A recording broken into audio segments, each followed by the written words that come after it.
Добрый день, уважаемые зрители, с вами доктор Константин. Сегодня тема лекции видеоурока следующая: кашель. Традиционный кашель, который не всегда бывает кашлем. Что такое кашель? Давайте выясним. Кашель – это человек очищает дыхательные пути. Но не всегда человек очищает дыхательные пути.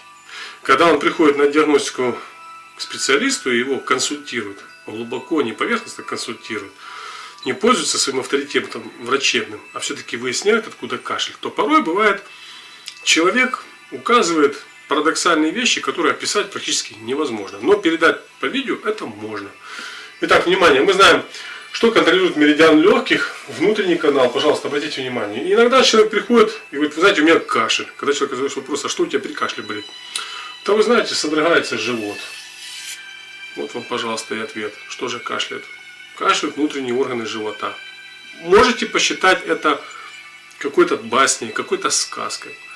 Но кашель бывает разных видов. И чтобы вы знали, уважаемые зрители, более 50 основных болезней, которые сопровождаются с кашлем, основных, которые болеет человечество, 50 основных заболеваний сопровождаются кашлем. Это и сердечно-сосудистые заболевания. Пожалуйста, вам ответ, как проходит данный меридиан, что он контролирует. Контролирует сердце. Это и желудочно-кишечные расстройства. Как проходит меридиан, пожалуйста, вам ответ. Это расстройство желудка. Иногда бывает повышенная кислотность. И человек сопровождается кашлем. Это все различные виды заболевания бронхов. Вот вам, пожалуйста. Почему все различные? Потому что у курильщиков это одно.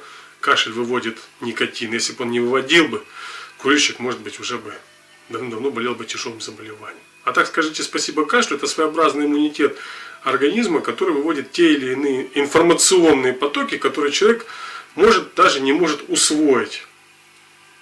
Его иммунитет не воспринимает. Потому его иммунитет сразу выбрасывает эту информацию.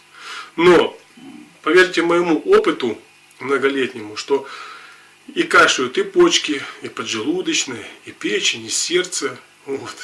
Кашляют внутренние органы. Только вы должны сами посмотреть, что почувствовать, и дать ответ не сразу, быстрый, скорый, а подзадуматься и проследить, откуда же начинается ваш кашель. И тогда можно себе помочь. И можно сказать, что точка P1 Junfo, она универсальная точка при кашле, допустим, внутренних органов, при кашле желудка, при кашле сердца, при кашле расстройстве сердечно-сосудистых заболеваний. Это универсальная точка. Единственное, но, как всегда, традиционно остается, в каком состоянии общий энергетический баланс.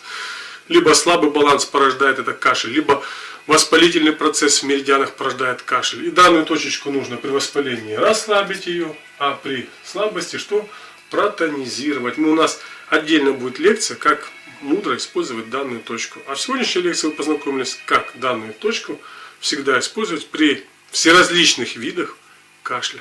Спасибо за внимание.